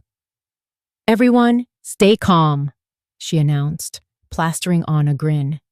"Just a temporary outage. Drinks are still cold." But the refrigerator had stopped humming. Ice melted in the bucket. Candles were nowhere to be found. And the darkness stayed. Then a small whimper cut through the chaos. Kayla's bare nightlight, the one upstairs, must have gone out too. Her fear hit her all at once. She buried her face in my side, trembling. The dark in that house wasn't just the absence of bulbs. It was the absence of safety. "It's okay, sweetheart," I whispered, kneeling to hold her. "You're not in there. You're right here with me." A group of neighbors stepped away, murmuring in distaste. Failed hospitality, broken promises, embarrassment thickened the air. "This is such a mess," one whispered loudly. "We should go," another said. One by one, cars started honking as they reversed out of the driveway and down the street. Earlier laughter turned into awkward coughs and cold goodbyes. The celebration evaporated under the weight of the truth. Comfort had never belonged to them. They had borrowed it from me. And the loan was over. Tyler slammed the door and marched outside again. Phone lit under his face. He dialed furiously. I could tell by the angle of his head and the tension in his jaw. He was calling me. The screen in my pocket lit up. Tyler Ortiz calling. I let it ring. His voice carried across the yard anyway. "Mom, turn the power back on. What kind of stunt is this?" I guided Kayla behind Ivy, who had stepped forward like a shield. Tyler kept yelling, louder now, desperation cracking his voice. "You can't do this! You don't get to walk away and take everything with you." But that's exactly what happens when someone is the reason everything is standing in the first place. He took another step toward our porch. That's when a voice sliced through the night. "Sir, step back immediately." Officer Delgado, and next to him, Officer Harris. They emerged from a patrol car parked just down the street, activated when the power company logged the shutoff due to account suspension. Delgado stood tall, hand resting near his belt. "You are violating the court order. Do not approach this property." Tyler stopped, chest heaving, fists trembling. Sloane rushed up behind him, grabbing his arm. "Tyler, just leave it. We will figure something out." "We had something figured out," he snapped. "We had everything." "Built on her," Ivy said, her voice cutting but calm. "Every comfort, every bill, every light you turned on. Sloane looked at Ivy with tearful disbelief. This isn't fair. No, I said quietly, finally stepping forward, Kayla safe behind me. The unfair part was how long I paid for your life while you told me I was the burden. Tyler stared at me, powerless in every way that mattered. Neighbors still lingering watched with judgment now, not pity, not for me, no, for him. The wind brushed past, rattling the deflated banner that declared a fresh start. Not like this. Kayla peered around my side, still clutching the bear, her eyes locked on her father. Daddy, she said softly, voice trembling. Grandma kept the lights on. The silence that followed wasn't empty. It was truth finally landing. Tyler's shoulders slumped. Sloane blinked rapidly, mascara streaking. They had planned a night of celebration. Instead, the darkness exposed them. Officer Delgado stepped closer. You need to leave the area. Now. With every eye watching, Tyler and Sloane retreated to their car. No applause, no cheers, just footsteps swallowed by night. When their engine faded into the distance, Kayla slipped her hand back into mine. The porch light above us flickered on. Our power was still ours. Grandma, she whispered. Are we safe now? Yes, I breathed, hugging her gently. Tonight, we are. We stepped inside together. Ivy clicked the lock. The house hummed in quiet approval, lights bright, warmth returning. And for the first time in a long time, I didn't feel like the one holding everything up alone. Tonight, justice didn't shout. It simply flipped a switch. Morning light crept across my living room floor, slow and gentle, like the house finally exhaled after years of holding its breath. Kayla slept beside me again, her head resting against my arm, safe in a way every child deserves to be. I brushed a strand of hair from her face and whispered a promise to the quiet. You stay. You are loved. Ivy appeared in the doorway with a soft smile. Mariah will be here soon, she said. Big day. Yes, today was where justice became official, not just emotional. When Mariah arrived, she carried a folder so thick it could barely stay closed. Legal motions, supporting documents, affidavits from the bank, the HOA, the CPS intake, and the police report. Everything's in motion, she said, opening the folder. Today, we make it permanent. Permanent. The word filled the room like sun. We drove together to the courthouse. Kayla sat between Ivy and me, clutching her bear, anxious but quiet. Paula from CPS met us at the entrance. She spoke gently to Kayla while we entered the courtroom. Tyler and Sloane were already there, seated on the opposite side. Sloane's eyes darted around the room like she was searching for a friendly face that didn't exist. Tyler stared down at the table in front of him, jaw clenched, a cornered animal unsure where safety might be. When the judge entered, everyone stood. My legs trembled, but I stood tall. I had held up a family for decades. I could hold myself up for this. The judge reviewed the emergency eviction file first. Mariah presented the evidence, the deed solely in my name. The long-standing financial records proving I paid every bill, the fraudulent loan documents, and the audio recordings of Tyler and Sloane coercing me for ownership. Then came the physical evidence, photos of my arm and the incident report from Officer Delgado. Tyler's attorney tried to argue I misremembered, that stress caused confusion, but Denise's certified signature verification and the digital timestamps made that lie collapse on itself. Then came Paula and CPS. She stepped forward to speak, her voice calm and unwavering. Kayla witnessed aggression against her grandmother. She expressed fear of returning home. We are recommending temporary placement with her grandmother while a full evaluation is conducted. Sloane shook her head vigorously. This is ridiculous. She's ours. She is our daughter. Paula looked at her without judgment, only clarity. Yes, and that is why you must protect her before anything else. But last night, you didn't. The judge asked Kayla if she wished to say anything. My chest tightened. I didn't want her to feel pressured, but she stood, holding her bear tightly. She looked at the judge, then at me. I want to stay with Grandma, she said. She keeps the lights on. One sentence. A child's simple truth. And there was more power in it than any legal argument spoken that day. Sloane burst into tears. Tyler's shoulders sank, his eyes nowhere to land. The judge nodded solemnly and stamped the order. Temporary guardianship of Kayla Ortiz is granted to her grandmother, Helena Ortiz, effective immediately.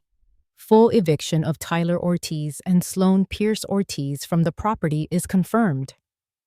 Law enforcement will escort them to retrieve only essential items. Mariah placed a reassuring hand over mine. I could finally breathe. As we exited the courthouse, Kayla slipped her tiny hand into mine, and the world steadied under my feet. The police were waiting at the house when we arrived, and so were curious neighbors peeking from behind curtains. The street felt like a stage where the truth was finally getting its rightful spotlight. Officer Delgado briefed the team. Essential items only. They have 30 minutes. Tyler and Sloane arrived shortly after, escorted by Officer Harris.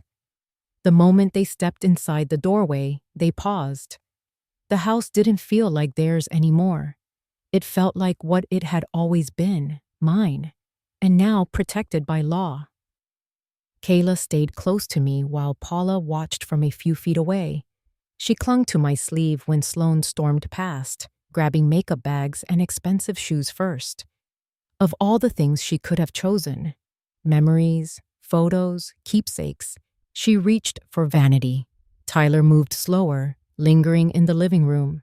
He ran his hand over the back of the couch where he once crashed after his first heartbreak. He glanced at the stairs where he used to slide down on a pillow as a child. Ghosts of innocence flickered in his expression. He looked up and finally met my eyes. "Mom," he said softly, "please, don't do this." I swallowed. "Tyler, you did this." His face sagged, the truth striking deeper than anger ever could. Sloane returned, breathless. "We can fight this. We can get a better lawyer." Tyler didn't respond. His gaze stayed fixed on me, searching for something familiar. Maybe the version of me who would always rescue him. The version he believed was endless. "All this time," I said gently, "you thought I was the burden, but you built your life on my shoulders, and the weight finally became too much." He looked down, shame dragging his head low. They scrambled until the 30 minutes ended. When the time was up, Delgado stepped inside again. "That's it," he said. "You need to leave." Sloane tried to argue, but Harris gestured toward the door firmly. Kayla's grip on my hand tightened as they stepped across the threshold for the last time. When they reached the sidewalk, Tyler turned back. Rain began again, light and cold. He whispered something, almost too soft to hear. "I'm sorry." My heart squeezed, because I wanted to believe that boy was still somewhere inside this man. But apologies without change are just wounds disguised as words. "You can do better," I said, "but not by hurting us." Delgado closed the door gently. A final barrier sealed. Silence filled the house. Relief came gradually, like warmth returning to frozen hands. Ivy let out a shaky breath. Mariah smiled, small, victorious. Kayla looked up at me, hope glowing in her tired eyes. "We're home," she whispered. I knelt and hugged her. Not just a grandmother's embrace, a protector's, a survivor's, a woman reclaiming the life she built. "Yes," I said, voice steady and sure. "We're home." Because the truth had finally chosen a side, and it chose mine. The house was quiet after everyone left, the kind of quiet that doesn't ache but soothes. Ivy and Mariah had gone home for the night, each promising to return tomorrow. Paula checked once more that Kayla was comfortable, then slipped out with a gentle nod that said, "You did it." Now it was just us. I stood in the entryway for a moment, feeling the air settle into its rightful shape. My lungs expanded slowly. The walls didn't feel like they were pushing me out anymore. They welcomed me. They remembered me. Kayla ran upstairs to change into her pajamas, the bare nightlight already glowing, like it knew its job wasn't finished. I walked over to the front door. A locksmith had come earlier at Mariah's request, fitting fresh hardware with silver keys that glimmered like small promises. I turned the lock once, then twice. It clicked smoothly, confident and new. The sound echoed deep inside me. A door that locks for you is very different than a door that locks against you. I stepped into the living room, turning on a lamp beside the couch. My lamp, the one I bought from a thrift store the year Ben passed away because the old one flickered too much. The light spread around me, warm and steady. There were still traces of the intrusion everywhere. Sloane's decorative pillows, Tyler's wallet left on the counter, a birthday banner drooping above the staircase. The chaos of their rushed exit left a trail of reminders. Some I would clear tonight. Some I would tackle tomorrow. Healing takes layers. Kayla's footsteps padded softly down the stairs. "Grandma?" she said, rubbing her eyes. "Can I sleep in your room?" "Of course you can," I said immediately. "For as long as you need." She smiled, relief glowing in her little body. We went upstairs together, hand in hand. In the hallway, she paused and tugged my sleeve so I would look at her. "I wasn't scared when the power went out," she said, "because I thought maybe that meant you were coming back." My heart tightened in the best kind of way. "You're braver than you know," I whispered, brushing her hair behind her ear. She went inside and curled beneath the covers in my bed. I tucked her in and kissed her forehead, then stepped into the hallway to gather the laundry basket that had been left outside my old room. When I opened the lid, I saw neatly folded shirts and a familiar scent, lavender from my favorite detergent. These were the clothes I packed when they told me to leave. Ivy must have brought them in earlier, quiet as always. As I pulled the basket closer, something slid to the floor. A small white envelope. I picked it up carefully, instinctively recognizing the handwriting. My own. But not now. Years ago. The envelope was labeled in faded blue ink. For Mom, when Tyler turned 7. My heart began to drum harder. I sat on the edge of the bed and slowly opened the flap. Inside was a birthday card drawn in crooked crayon letters. "Happy birthday, Mommy. I love you because you keep the lights on. Tyler, age 7."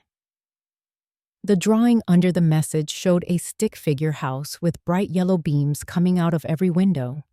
A tiny stick figure boy stood smiling inside. The woman beside him held a set of keys and a glowing heart. A shaky breath escaped me. Memory surged. Tyler running toward me with scraped knees, asking me to patch him up. Tyler clinging to my leg when he had nightmares. Tyler standing next to Ben at Christmas, handing me a gift they both picked out. He hadn't always been lost. He didn't arrive at cruelty. He slipped into it.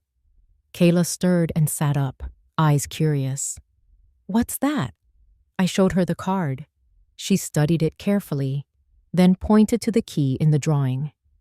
"He drew that like you have the key to everything." I smiled softly. Maybe I did. Maybe I still do. We sat together for a moment, the past and future braided gently between us. "I wish Daddy remembered that," she whispered. I put an arm around her shoulders. People forget sometimes. They think they're carrying themselves when someone else is holding them up. But forgetting doesn't erase the truth. One day he'll remember. Kayla nodded, leaning into me. The bare nightlight glowed from her hands, casting soft stars on the ceiling. After she fell asleep again, I stepped out to the hallway and carried the laundry basket to my sewing room. My sewing machine wasn't there. They had removed it from the space where it belonged, where Ben placed it with care. I swallowed down the ache. Darren had taken it for the garage sale, but Theo, Mariah's investigator, had also been alerted about every item removed. It would come home. Everything that mattered would. On the desk sat a fresh folder with Theo's name on it. I opened it and found a copy of the forged signature alongside printed research notes, handwriting comparisons marked in neat lines, evidence of theft, evidence of intention, and something else tucked beneath it, a paper with Tyler's signature from an old-school form. The differences were stark when placed side by side. Truth was loud on the page. I closed the folder and turned off the light. Back in my room, Kayla's soft breathing filled the quiet space. I looked at the card once more before tucking it into the drawer of my nightstand where special things go. Then I opened the top drawer again, and inside, I found the small brass key Ben gave me all those years ago. He insisted we each have one so we could always get home. I slipped the key into my palm, feeling its weight. The weight of history, faith, and a promise kept longer than most marriages last. I lay beside Kayla, wrapping my arm around her, gently. Outside, wind brushed against the windows, singing a soft reminder that tomorrow would come. And with it, the strength to take a few more steps forward. The house was warm again. The lights were steady, and the power was in my hands where it had always belonged. I closed my eyes and whispered into the darkness, not as a plea this time, but as a truth. "We're safe now." The wind answered, brushing the new locks like fingers on a piano key. The home we built from love was breathing again, and this time, no one would silence its light. Morning arrived with the steady hush of wind against the windows. I woke before Kayla, listening for the soft rhythm of her breathing. Safe, peaceful, exactly how a child should sleep. The bare nightlight still glowed faintly, its tiny stars fading as the sun climbed higher. Downstairs, Ivy was already at the stove scrambling eggs. She smiled when she saw us, the kind of smile that said she finally believed relief was real. Mariah arrived shortly after, holding a slim briefcase and a calm confidence that steadied my heart. "Today will be straightforward," she said. "They will present their version, but we have truth, proof, and consistency. Those outweigh theatrics every time." I nodded, smoothing Kayla's hair. She clung to my hand as we walked out the door. She didn't ask if she had to go back to her parents. She already knew the answer. At least for now, she was with me. At the courthouse lobby, benches were lined with quietly anxious families. Some were whispering, others waiting with blank dread. Justice is never a place of joy, but today I felt hope burning steady inside me like a pilot light that refused to go out. We sat together until the bailiff opened the doors. "Case of Ortiz versus Ortiz," he called. They were already there. Tyler in a wrinkled button-down, eyes shadowed from a sleepless night, Sloane sitting stiffly beside him, makeup applied in thick layers, as though enough foundation could hide a cracking life. Kayla squeezed behind me instinctively. Paula from Child Protective Services stepped in, guiding her to a nearby seating area where she could be close but not overwhelmed. The judge began with calm authority. "We are here to finalize the emergency eviction and establish temporary guardianship of the minor child." Mariah rose first. "Your Honor, my client has paid 100% of all mortgage and utility expenses for years. She has been the sole financial provider of the property. In contrast, the other parties have contributed nothing and have engaged in coercion, forgery, and physical aggression." She passed documents to the clerk. Bills in my name, records of my employment, photos of my injuries, bank verification from Denise, and printed transcripts of Tyler and Sloane discussing their plan to force my signature. Each page was a step toward justice. Then Paula stood. The minor child expressed fear and discomfort in the Soitao, previous living environment. She demonstrated attachment and a sense of safety with her grandmother. Based on this, temporary placement with Helena Ortiz remains the most secure option. Tyler's attorney finally spoke, quick and defensive. "This is a misunderstanding. My client has been supporting his mother for years. She is confused and has been forgetting things. We are prepared to present evidence." Mariah stood instantly. "We object. Evidence must be factual, not speculative. The bank and the police both confirmed her signature was forged. We have audio confirming their plan to exploit her finances." The judge nodded. "Accepted." Tyler was instructed to speak. He looked up, and for a split second, I saw the little boy he had been, the one who used to bring me dandelions from the yard. But then, his voice twisted again into denial. "She abandoned us," he said. "She left, and now she's punishing us." I rose slowly. "I left because I was pushed out," I said, "and I refused to continue a life built on lies I was forced to pay for." Silence. Heavy, honest silence. Then the judge turned to Sloane. "Do you have anything you'd like to say?" Her jaw tightened. Her eyes glistened. "It wasn't supposed to go this far," she whispered. "We just wanted a chance. We needed more money." The truth was an admission dressed in desperation. "You needed more of mine," I said gently. Her eyes fell. The judge took a deep breath and spoke clearly to the record. "Eviction of Tyler Ortiz and Sloane Pierce Ortiz is confirmed. They are fully removed from the property and may not return without legal permission. Ongoing investigation of financial misconduct is recommended. Temporary guardianship of the child, Kayla Ortiz, is granted to her grandmother until further review." He signed the order. The stamp landed like thunder. Kayla rushed to my side, hugging me tightly. I held her close as the judge continued with final instructions, but his voice blurred in the wave of relief that washed over me. It was done.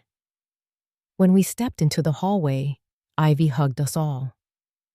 "That's what real justice looks like," she said, wiping tears with a proud smile. Tyler and Sloane exited behind us. Tyler didn't look at me. Sloane swallowed hard, her face pale. This wasn't the victory they planned. It wasn't the life they imagined. There was no party banner to hide behind now. Kayla watched them walk away. Her grip on my hand never loosened. We drove home, windows cracked enough to let in the cool wind.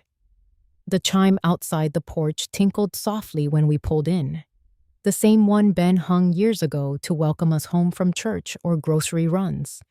A sound of belonging. Ruth met us at the walkway, holding a casserole dish. "Thought you could use something warm," she said, cheeks pink. "The whole neighborhood's proud of you." Abram stopped by later with flowers from the shop. A fresh start deserves fresh blooms, he said. Even Denise sent a message. Always here if you need anything further. Community. Support. A circle I never realized I had until I needed it most. Kayla sat at the dining table drawing pictures with new crayons Ruth brought. Ivy poured coffee while I stood by the window, watching the afternoon light settle over the yard. Mariah stayed for a moment longer, organizing one last stack of legal papers. She looked up at me. "You protected your home," she said. "But more importantly, you protected your granddaughter's childhood." I nodded slowly. I was afraid I waited too long. "You acted at exactly the right time," she replied. "Strength isn't measured by how loud you fight. Sometimes it's measured by how quietly you endure until the moment action has meaning." She packed up her briefcase and pressed my hand. "This isn't the end, but you have control now, and that changes everything." When she left, I sat beside Kayla. She held up her drawing, a house with bright windows and two smiling figures holding hands under a glowing porch light. "It's us," she said, "and the lights are always on." Emotion caught in my throat, but I smiled. "Always, my love." She leaned against me and sighed. Deep, content, safe. Later, as evening fell, Ivy helped me tidy the living room. I found one of Tyler's jackets on the back of a chair. It smelled faintly of the cologne Ben once wore when Tyler was small. For a moment, memory softened my heart, but I folded it and set it aside. Healing doesn't erase. It simply organizes what hurts. Kayla got ready for bed, brushing her teeth with a little hum that had been missing from her for days. I tucked her in and left the bedroom door open so the warm glow of the hall light could guide her dreams. Downstairs, I curled up under a blanket and listened to the house breathe. No tension, no shouting, just the pulse of a home alive again. The legal fight was not over. The emotional one would take even longer. But justice had spoken, and the woman who kept the lights on was finally recognized as the one who made a home possible. Tonight, I wasn't invisible. Tonight, I was seen. 3 months later, the seasons had turned. Spring stitched new green leaves along the branches that once stood bare, and I found myself breathing easier with each passing day. The house was bright again, not from expensive bulbs, but from a kind of peace that lights every room from the inside out. Kayla adjusted to life here with a resilience only children seem to possess. Mornings were filled with cereal crunches and school buses, evenings with homework pages and the soft glow of her bare nightlight. She still missed her parents, but the fear that once shadowed her eyes had faded into something gentler. Hope. Every Friday, we baked cookies together. She insisted on adding far too many chocolate chips, and I never told her no. On Saturdays, Ivy came over to help prune the roses and retell stories from when she and Ben and I were young adults raising our families in this quiet neighborhood. Ruth brought pies, and Abram delivered scrap fabric for Kayla's latest sewing projects with me. Home was healing. One windy afternoon, Kayla sat on the floor with colored pencils, working intently on a picture. I could see the bright yellow windows before she even finished.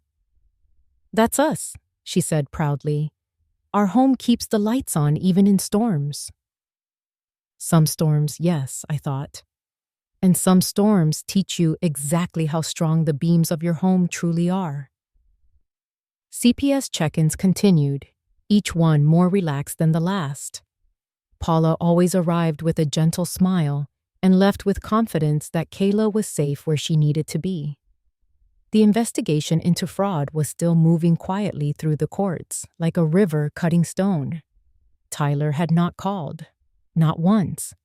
But silence can be a kind of communication too. That evening, I prepared dinner while Kayla colored at the dining table. Ivy stopped by with basil from her garden, and we set the table together. The oven timer beeped. Everything inside the house was calm and ordinary, until we heard the soft clink of metal hitting wood. Kayla's head snapped up. Ivy froze. My heart paused in my chest. The sound came again. Something placed gently on the porch. I walked to the front door and hesitated a moment before pulling it open. The porch light cast a warm circle on the welcome mat. And there it was. A key, my old spare key, the one Tyler took for himself years ago. Next to it lay a folded piece of paper. No envelope, no name written on it.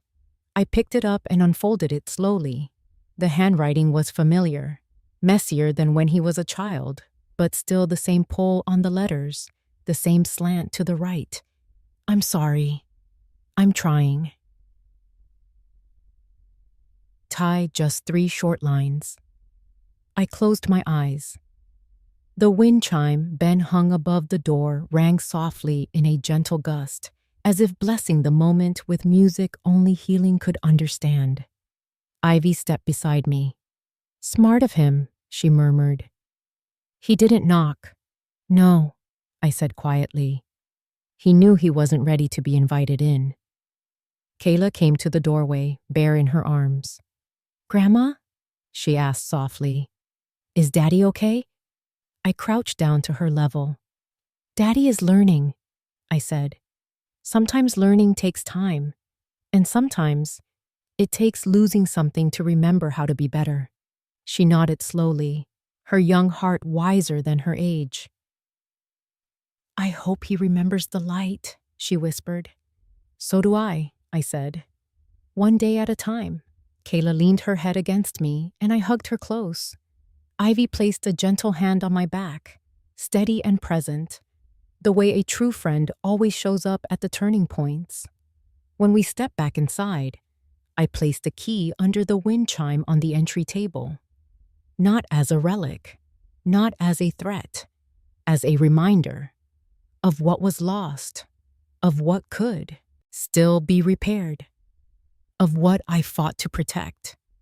Dinner was warm, laughter was soft, and Kayla fell asleep quickly that night, her little stuffed bear casting stars on the wall. I stood in the doorway watching her for a long time. The quiet was no longer something I endured. It was something I earned. Later, I walked to the porch and leaned against the railing. The breeze carried the faint scent of jasmine from Ivy's yard. The wind chime sang again, its notes drifting into the night like a prayer. Ben once said, "A home breathes through the lights we keep burning."